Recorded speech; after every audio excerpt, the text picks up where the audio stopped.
વિદ્યાર્થી મિત્રો, દ્રવ્યના ઉષ્મીય ગુણધર્મો સ્વાધ્યાયનો 18મો એક્ઝામ્પલ. પેલા ફેઝ ડાયાગ્રામવાળા મેં 3 દાખલા ગણાવ્યા નથી, એ આપણે ક્લાસમાં જોઈશું.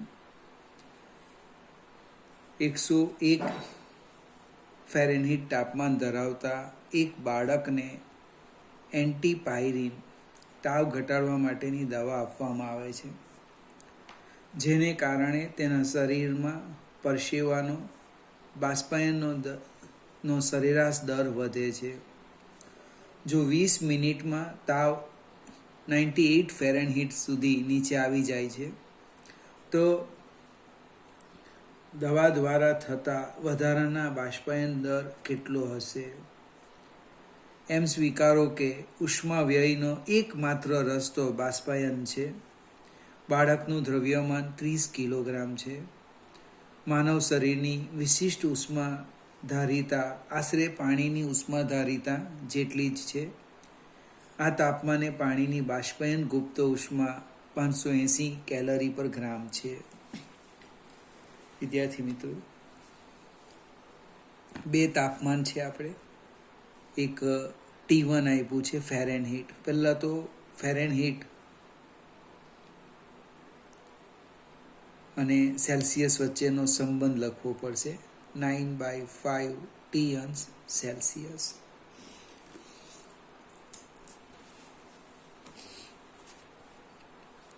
હવે 101 ફેરેનહીટ એટલે 101 equal to 32 plus 9/5 T Celsius એટલે 9/5 T સેલ્સિયસ બરાબર 101 ઓછા 32. એનો અર્થ થાય T સેલ્સિયસ બરાબર 5/9 ગુણ્યા 101માંથી 32 બાદ કરી દઈએ.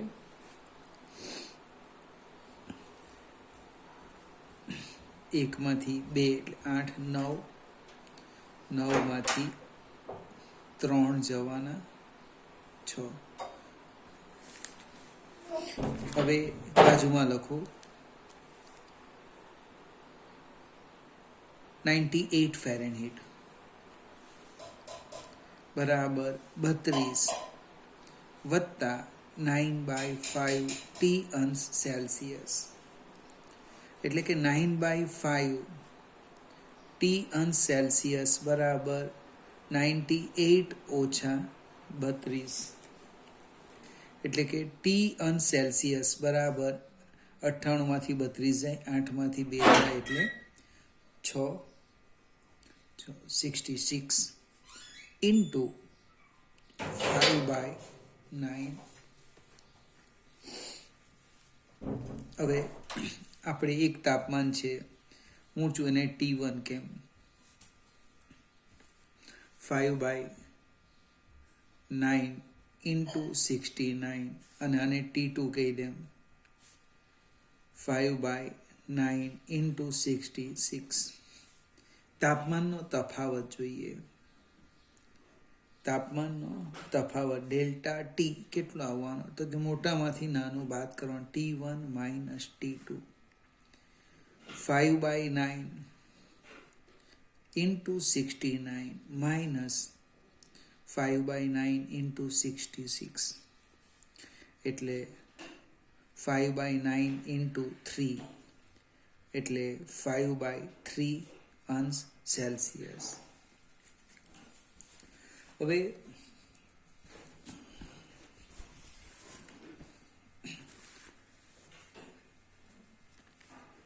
સમય આપેલો છે. હવે આટલું બધું વર્ક કર્યું, કોઈક મિત્ર શું કરે, જો સમજે તો સમજાવો કે 101માંથી 98 બાદ કરો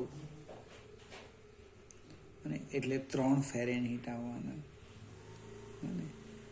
હવે આને ઉલટાવી કાઢો, તફાવત સેલ્સિયસ જોઈએ એટલે 5/9 ઉપર જવાના એટલે સેલ્સિયસ કેટલા જવાના? 3 ગુણ્યા 5/9 જવાબ આવી જાય. આ તો થોડી પ્રેક્ટિસ થઈ ગઈ આપણને. સમય આપ્યો છે T 20 મિનિટ 20 મિનિટ એટલે 1200 સેકન્ડ. ત્યાર પછી બાળકનું દળ આપ્યું છે 30 કિલોગ્રામ. વિશિષ્ટ ઉષ્મા આપી છે શરીરની એસ 4.2 × 10⁻³ જૂલ પર કિલોગ્રામ ઇન્ટુ સેલ્સિયસ.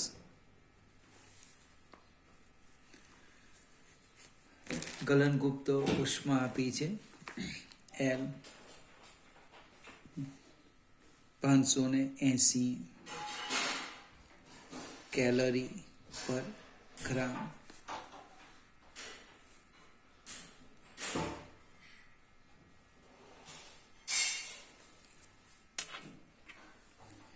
હવે વિદ્યાર્થી મિત્રો એક બીજું સ્ટેપ સમજાવું છું કે 1 કેલરી બરાબર 4.2 જૂલ.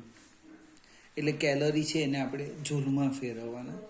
એટલે કે 580 ગુણ્યા 4.2 એટલે જૂલ થઈ ગયું, છેદમાં ગ્રામ છે 10⁻³ એટલે અહીંયા શું થવાનું કિલોગ્રામ.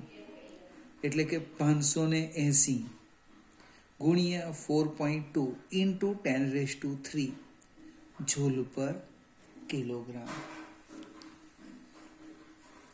હવે એક સ્ટેપ આગળ વધીએ.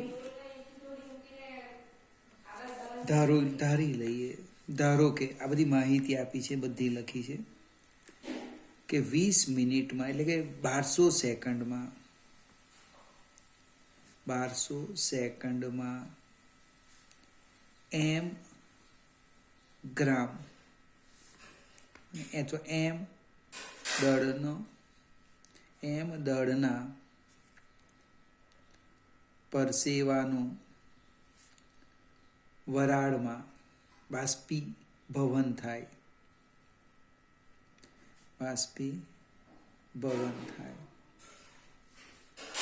તે માટે જરૂરી ઉર્જા હું લખું છું મને. હવે તે માટે જરૂરી ઉર્જા કેટલી ઉર્જા? તો કે Q બરાબર mL. તે માટે જરૂરી ઉર્જા Q બરાબર mL અને નંબર આપો 1. હવે છોકરાના તાપમાનમાં ફેરફાર થાય છે બને એટલે છોકરાએ ઘુમાવેલું તાપમાન ઘટે છે 101નું 98 ફેરેનહીટ થાય. એટલે કે બાળકે ઘુમાવેલ ઉર્જા એ આમ થવાનું Q બરાબર m × S × ΔT. ફરીથી આ પરસેવાનું બાષ્પીભવન માટેની જરૂરી ઉર્જા Q બરાબર mL.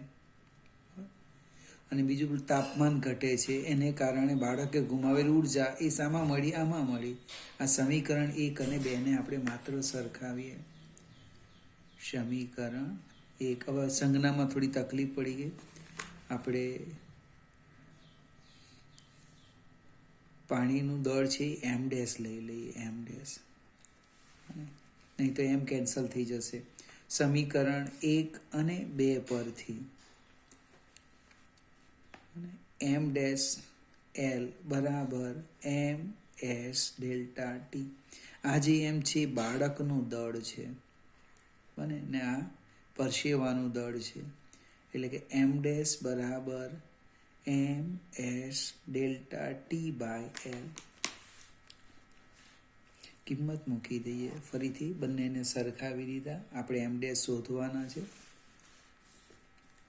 એટલે કે m' બરાબર કિંમત મૂકીએ m 30 કિલોગ્રામ 4.2 × 10⁻³ × 5/3 / L 580 ગુણ્યા 4.2 × 10⁻³ સાદું રૂપ આપો જે આવે એ જવાબ કિલોગ્રામ. ફરીથી એક તાપમાનનો પ્રોબ્લેમ છે. અહીં બાળકે ઘુમાવેલી ઉષ્મા બરાબર બને બાષ્પીભવન માટે પરસેવાને પ્રાપ્ત થયેલી ઉષ્મા. બેને સરખાઓ, જવાબ આવી જાય. ફરીથી આ જ પ્રકારનો દાખલો છે.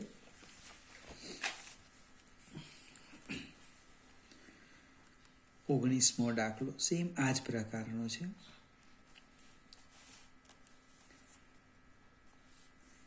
આપણે વિદ્યાર્થી મિત્રો અહીંયા દર પૂછેલો, એક સ્ટેપ આગળ જવું પડશે.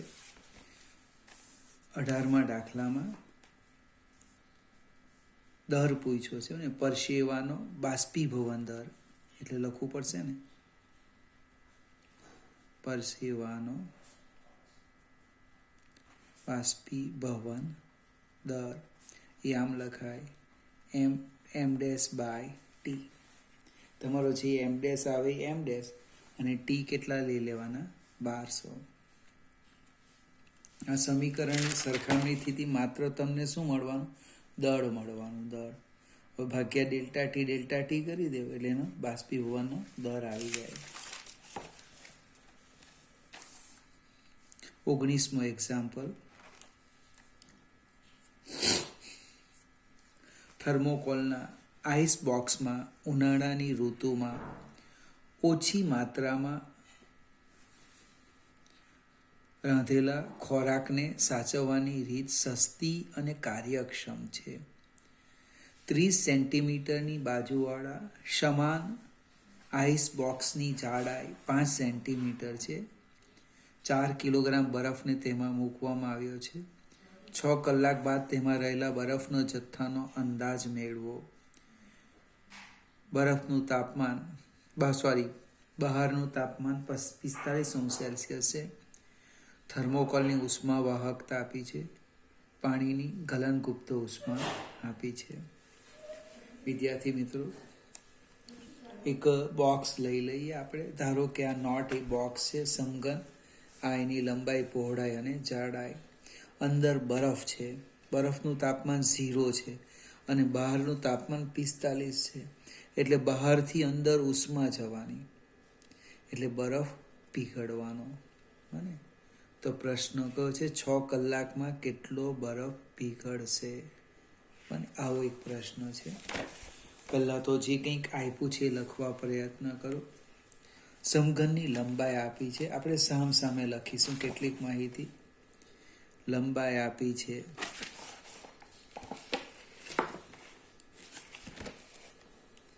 30 સેન્ટીમીટર, એટલે 0.3 મીટર.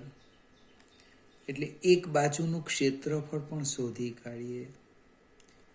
એક બાજુનું ક્ષેત્રફળ એ બરાબર L². એનો અર્થ 0.3 ગુણ્યા 0.3 એટલે 0.09 મીટર સ્ક્વેર. એક બાજુનું ક્ષેત્રફળ શોધ્યું. બાજુમાં લખું, 2 તાપમાન આપ્યા છે. ઊંચું એ 45 છે અને બરફનું તાપમાન એ આપણને ખબર હોવી જોઈએ 0°C. હવે અંદર જે બરફ મૂકેલો છે 4 કિલોગ્રામ બને. એને હું ધારું કે M1 કેમ 4 કિલોગ્રામ. સમય આપ્યો છે 6 કલાક, એટલે 6 ગુણ્યા 3600 સેકન્ડ. એ જે થર્મોકોલ છે જેની ઉષ્મા વાહકતા આપી છે ખૂબ ઓછી છે, 0.01 joule per second into metre into kelvin. પાણીની ગુપ્ત ઉષ્મા પણ આપી છે 335 ગુણ્યા 10³ જૂલ પર કિલોગ્રામ. 1 કિલોગ્રામ બરફને પીગાળવા માટે આટલી ઉર્જાની જરૂર પડે. હવે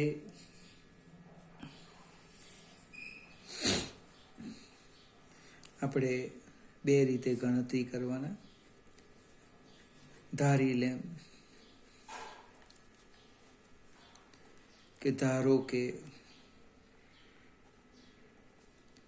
M2 દળનો બરફ 6 કલાકમાં પીગળે છે, તો તે માટે જરૂરી ઉર્જા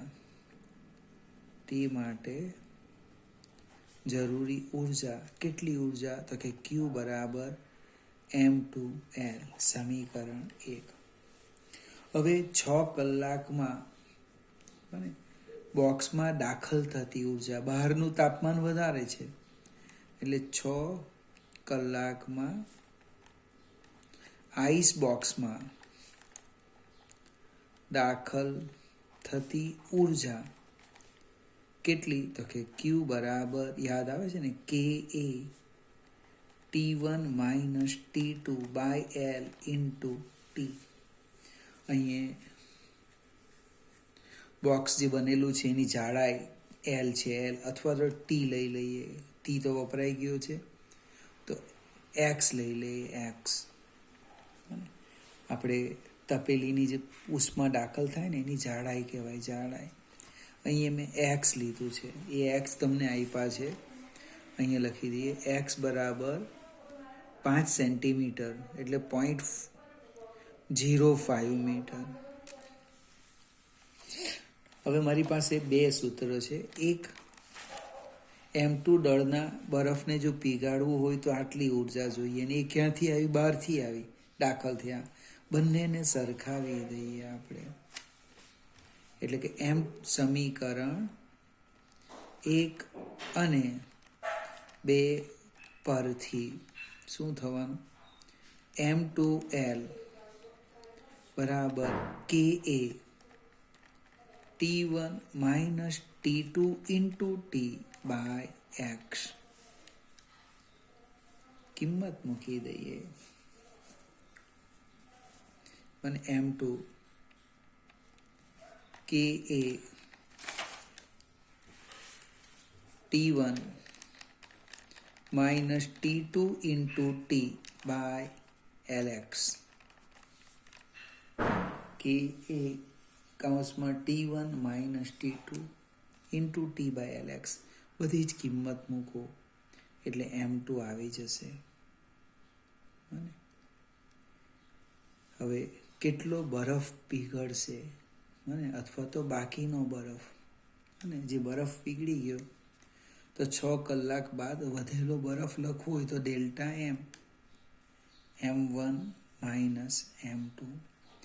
આપણને M1 છે 4 કિલોગ્રામ, જે પીગળે એ બાદ કરો એટલો બરફ 6 કલાક બાદ રહેશે. ફરીથી આજે આ બીજો દાખલો, ઉર્જાના જુદા જુદા સૂત્રોની સરખામણી કરીને આને સમજવા પ્રયત્ન કરવાનો. 20મું એક્ઝામ્પલ પણ આ જ છે મિત્રો.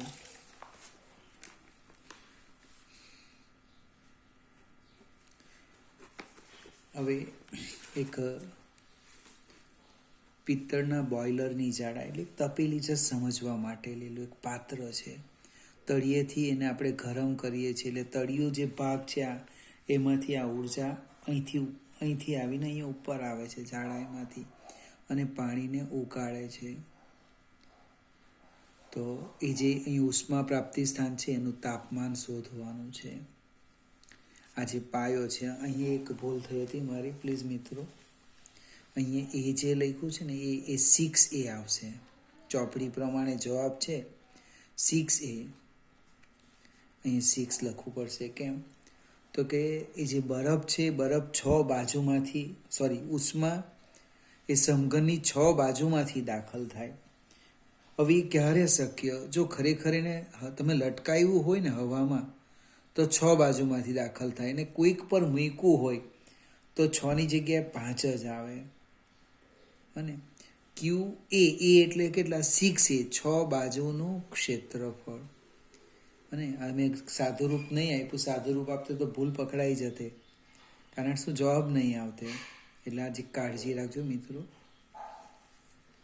સમઘનની 6 બાજુ 1, 2, 3, 4, 5 અને 6 બધી જ બાજુમાંથી ઉષ્મા દાખલ થાય એનું ક્ષેત્રફળ, એટલે 6A લખવાનું. 6A. ફરીથી અહીંયા જે બોઇલર છે એ બોઇલરના તળિયાનું જેમાંથી ઉષ્મા દાખલ થાય છે એનું ક્ષેત્રફળ આપ્યું છે એ 0.15 મીટર સ્ક્વેર. એ તળિયાની જાડાઈ આપી છે એક્સ, 1 સેન્ટીમીટર 10⁻² મીટર. હવે કિલોગ્રામ પર મિનિટના દરથી પાણી ઉકળે છે, એટલે દર મિનિટે અને અથવા આમ લખીએ m/t આપ્યું છે. કેટલા? 6 કિલોગ્રામ પર મિનિટ. એને અહીંયા લખું છું ફરીથી, m/t 6 કિલોગ્રામ પર મિનિટ. પાણી ઉકળવાનો દર આપ્યો છે 6/60 કિલોગ્રામ પર સેકન્ડ, એટલે 0.1 કિલોગ્રામ પર સેકન્ડ. એટલે કે 1 સેકન્ડમાં 0.1 કિલોગ્રામ પાણી ઉકળશે. આગળ જઈએ.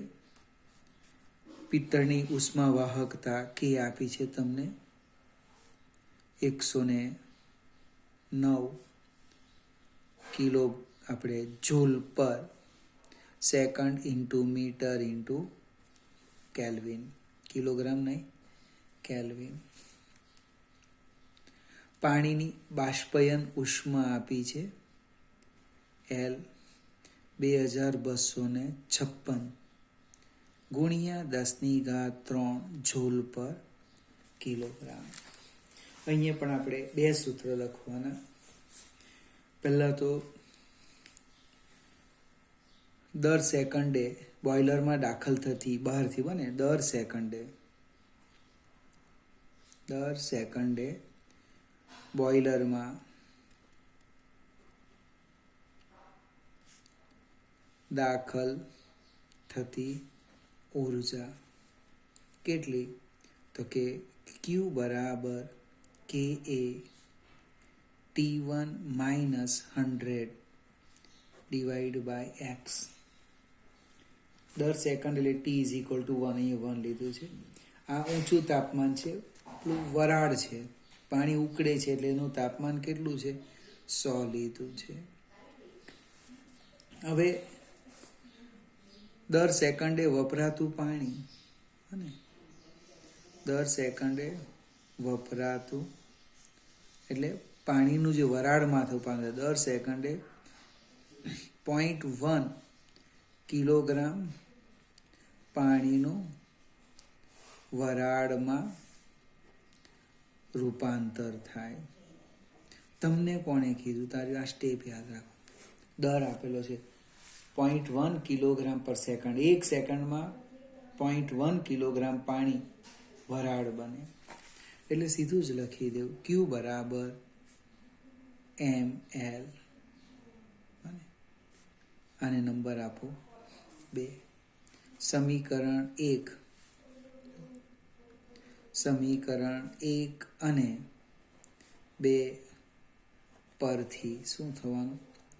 KA T1 - 100 by X equal to ml. એટલે T1 - 100 mlx divide by KA. કિંમત મૂકી દઈએ.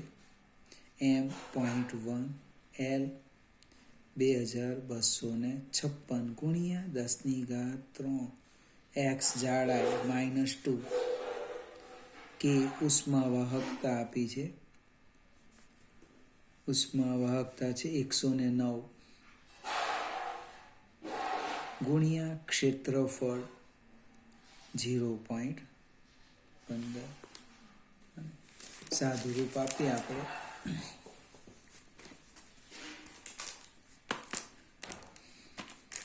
આ 10³ ને -2 એટલે 10³ રહેશે. એ 10³ અને 0.1 એટલા નીકળી ગયા, બરાબર. એટલે 2256 ભાગ્યા 109 ભાગ્યા 0.15 એટલે કેટલા થવાના? 137.98. 137.98 એટલે એપ્રોક્સિમેટલી 138 થવાના. એટલે કે T1 બરાબર 138 વત્તા 100 બરાબર 238 અંશ સેલ્સિયસ. ફરીથી મિત્રો, આ 3 દાખલા જે એક સરખા હતા. આપણે સ્વાધ્યાયનો જે 22મો છે એ એક્ઝેક્ટ ઉદાહરણ છે આપણું. એટલે હું આશા રાખું કે 22મો દાખલો તમે મને ગણીને વોટ્સઅપ પર મોકલી આપજો. ફરીથી આપણે આજે ઓનલાઈન શિક્ષણની વાત કરીએ. અહીંયા ચેપ્ટર પૂરું કરી દઈએ. આવતીકાલથી ક્લાસમાં આપણે ભેગા મળીને નક્કી કરીશું કે કેવી રીતે સમજવું છે. તકલીફ પડતી હોય વોટ્સઅપ પર મેસેજ મૂકી દેવો.